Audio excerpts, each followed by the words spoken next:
بھارتی فضائیہ کا جنگی طیارہ MiG-29 ریاست راجستھان میں گر کر تباہ۔ بھارتی میڈیا رپورٹ کے مطابق تربیتی مشن کے لیے مختص MiG-29 طیارے کو ریاست راجستھان کے بارمیر سیکٹر میں حادثہ پیش آیا۔ طیارہ زمین پر گرنے سے قبل پائلٹ نے خود کو بحفاظت نکال لیا۔ طیارہ گرنے کے بعد اس میں آگ بھڑک اٹھی، جس کو بجھانے کے لیے فائر بریگیڈ اور امدادی کاموں کے لیے ریسکیو رضاکار موقع پر پہنچ گئے، جبکہ اسی پر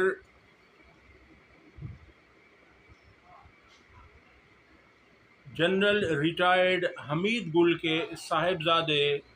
عبداللہ گل نے ٹویٹ کرتے ہوئے لکھا ہے کہ یہ طیارہ پاکستان کی حدود میں داخل ہو گیا تھا رات کی تاریکی میں، جسے نامعلوم سمت سے آنے والے میزائل نے مار گرایا ہے۔ وہ اس بات پر خوشی کا اظہار کر رہے ہیں۔ ابھی تک اس خبر کی تصدیق نہیں ہو سکی، لیکن اگر ایسا ہی ہے، اسے نامعلوم میزائل نے مار گرایا ہے، تو یہ بہت اچھی بات ہے، اور اگر وہ پاکستان کی حدود میں داخل ہونے کی کوشش کر رہا تھا تو بہت اچھا ہوا۔ ان کے ساتھ ایسا ہی ہونا چاہیے تھا جو ان کے ساتھ ہوا ہے۔ اگلی خبر آپ کے سامنے رکھتے ہیں، اور وہ خبر یہ ہے کہ ڈاکٹر یاسمین راشد آج انسداد دہشت گردی عدالت کے جج خالد ارشد کی عدالت میں انہیں پیش کیا گیا۔ آج جج خالد ارشد کا انسداد دہشت گردی میں آخری روز تھا۔ آپ کے علم میں ہوگا کہ پنجاب حکومت نے سرگودھا کے دہشت گردی کے جج کو ہٹانے کے لیے 28 دوسرے سیشن ججز کا بھی تبادلہ کیا، یعنی پورے پنجاب بھر میں۔ یہ chief justice Lahore high court عالیہ نیلم صاحبہ نے ایسا کیا ہے، اور انہیں باقی ججز کو بھی اس لیے ان کی اکھاڑ پچھاڑ کی گئی، ان کے ٹرانسفر کیے گئے، تبادلے کیے گئے، تاکہ کوئی یہ نہ کہہ سکے کہ صرف ان 3 ایماندار اور آئین کے ساتھ کھڑے ہونے والے ججز کو ٹرانسفر کیا گیا ہے، جو حق اور انصاف کے ساتھ کھڑے تھے اور 9 مئی کے کیسز بغیر کسی دباؤ کے کر رہے تھے۔ اس میں راولپنڈی دہشت گردی عدالت کے جج اعجاز آصف تھے، اور خالد ارشد یہ لاہور کے تھے جج، اور غلام عباس صاحب تھے سرگودھا کے جج۔ ان تینوں کا تبادلہ کرنا مقصود تھا، مبینہ طور پر یہ ذرائع بتا رہے ہیں، مگر ان تینوں کے تبادلے کے آڑ میں 25 دوسرے سیشن ججز کا بھی تبادلہ کیا گیا ہے۔ تو آج ڈاکٹر یاسمین راشد جب انسداد دہشت گردی کی عدالت میں پیش ہوئیں، تو ڈاکٹر یاسمین راشد نے جج کو اپنے ہاتھ سے بنایا ہوا مور تحفے میں دیا اور کہا، جج صاحب، آپ کو اللہ تعالیٰ نے جس منصب پر بٹھایا ہے اس کا تقاضا تھا کہ آپ بلا تفریق اور بغیر دباؤ کے فیصلے کرتے۔ میری ضمانت پر آپ بھی فیصلہ نہیں کر سکے، چلیں یہ تحفہ آپ کو میری اور جناح ہاؤس کے بے گناہ افراد کی یاد دلاتا رہے گا۔ یعنی ایک طرح سے ڈاکٹر یاسمین راشد صاحبہ نے جج صاحب کو انصاف کا بول بالا کرنے کے لیے انہیں کہا کہ آپ کو ایسا کرنا چاہیے تھا، لیکن آپ نے ایسا کیا نہیں۔ اب دیکھتے ہیں کہ اس کے بعد کیا ہوتا ہے، چونکہ ان لوگوں کو 1 سال سے زائد ہو چکا ہے، اور ان کے نہ فیصلے ہوئے ہیں نہ ضمانت دی جا رہی ہے۔ اگلی خبر آپ کے سامنے رکھتے ہیں، اور وہ خبر یہ ہے کہ پنجاب حکومت نے ایک نیا محکمہ بنانے کی منظوری دی ہے، اور اس کا کام یہ ہوگا کہ وہ پرائس کنٹرول کرے گا۔ ایک طرف تو وفاقی حکومت PWD کے محکمے کو ہی ختم کر رہی ہے، ان کے ہزاروں ملازمین کو جان کے لالے پڑے ہوئے ہیں،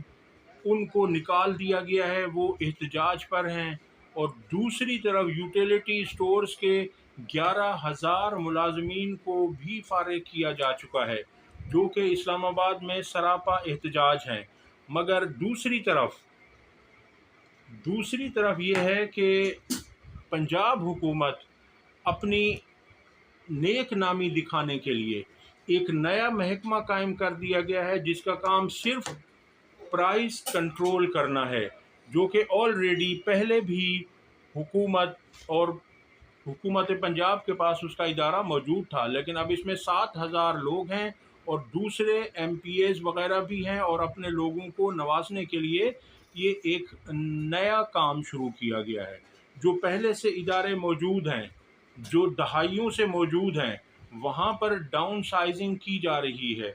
وہاں کے لوگوں کو نکالا جا رہا ہے نوکریوں سے، اور یہ اپنے لوگوں کو، من پسند لوگوں کو اداروں میں نوکریاں دے رہے ہیں، اور پاکستانی خزانے کو نقصان پہنچایا جا رہا ہے۔ اگلی خبر آپ کے سامنے رکھتے ہیں کہ عمران خان صاحب نے جب سے آکسفورڈ یونیورسٹی کے چانسلر کے الیکشن کے لیے نامینیشن پیپرز سینڈ کیے ہیں اور ارادہ ظاہر کیا ہے، اس وقت سے حکومت اور نون لیگ کی نیندیں حرام ہو چکی ہیں۔ آپ ان لوگوں کی منافقت کا لیول چیک کریں کہ یہ کس قدر منافق ہیں، کس قدر ان کی سوچ گھٹیا ہے، کس قدر یہ نیچ حرکتوں پر اتر آئے ہیں کہ ایک شخص جو آپ کے ملک کا سابق وزیر اعظم ہے، آپ کے ملک کے لیے اس نے بے شمار ایوارڈز جیتے ہیں، پاکستان کا نام اس نے پوری دنیا میں روشن کیا ہے، اگر وہ چانسلر کا الیکشن لڑ رہا ہے تو یہ پاکستان کے لیے ایک اعزاز کی بات ہے۔ کبھی کوئی ایشیائی شخص نے اس طرح کی کوئی کوشش نہیں کی۔ اگر عمران خان صاحب ہو جاتے ہیں تو یہ بہت اچھی بات ہے پاکستان کے لیے، مگر چونکہ یہ خود پڑھے لکھے بھی نہیں ہیں جیسا خان صاحب کہا کرتے ہیں، اور یہ پڑھنے کی کوشش بھی نہیں کرتے، تو اس لیے ان کو خیال نہیں ہے، ان کو اس بات کا احساس نہیں ہے۔ اب انہوں نے ایک طرف، تو میں آپ کو ان کی منافقت سامنے رکھنے جا رہا ہوں، ان کی منافقت یہ ہے کہ یہ لوگ ایک طرف جب یہ پاکستان میں ہوتے ہیں تو عمران خان کے متعلق یہودی ایجنٹ کے یہ دعوے کرتے ہیں، یہ تقاریر میں انہیں یہودی ایجنٹ ثابت کرنے کی ناکام کوشش کرتے ہیں، مگر جب یہی لوگ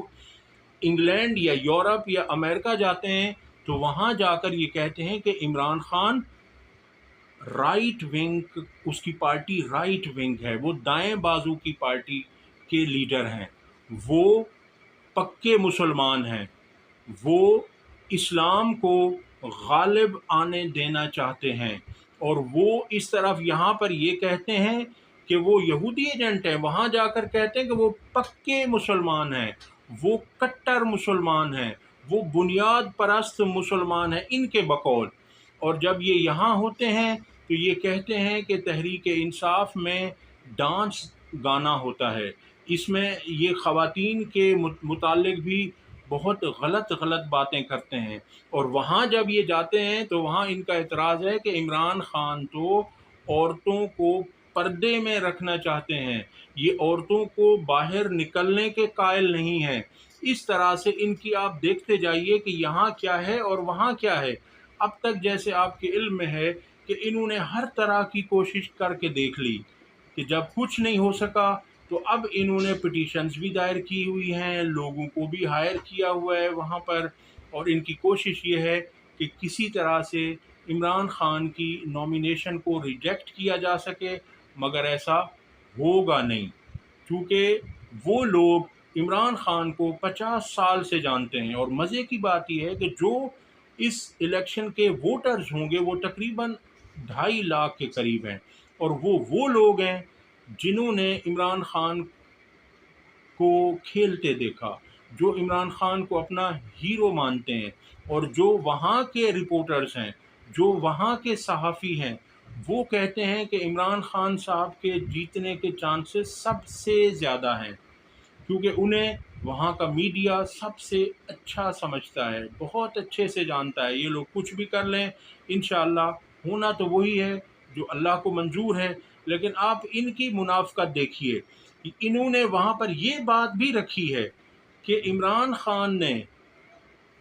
ملعون سلمان رشدی کے ساتھ اسٹیج شیئر کرنے سے بھی انکار کر دیا تھا۔ ایک پروگرام میں عمران خان کے ساتھ جب وہ کہا گیا کہ وہ بھی ساتھ ہے تو عمران خان نے وہ چھوڑ دیا۔ تو انہوں نے یہ کہا کہ جی وہ ایسا بنیاد پرست ہے، وہ ایسا کٹر مسلمان ہے کہ وہ سلمان رشدی سے بھی نفرت کرتا ہے، تو وہ کیوں نہ کرے۔ اس طرح سے انہوں نے ان لوگوں کو بدزن کرنے کے لیے اور وہاں انہیں یہ کہنے کے لیے کہ یہ اسلام پر کاربند رہتا ہے، اور یہاں ان کے اوپر یہ جھوٹے پروپیگنڈے اور اسی طرح سے ان کی کردار کشی بھی کرنے کی مکمل کوشش کی گئی ہے۔ مگر لگتا یہی ہے، ہونا تو وہی ہے جو اللہ کو منظور ہے۔ مدعی لاکھ برا چاہے تو کیا ہوتا ہے، وہی ہوتا ہے جو منظور خدا ہوتا ہے۔ اب دیکھتے ہیں کہ اس میں کیا ہوتا ہے۔ وہ جو 2.5 لاکھ ووٹرز ہیں وہ کس کے حق میں ووٹ دیتے ہیں، یہ اس کا فیصلہ اکتوبر میں ہو جانا ہے۔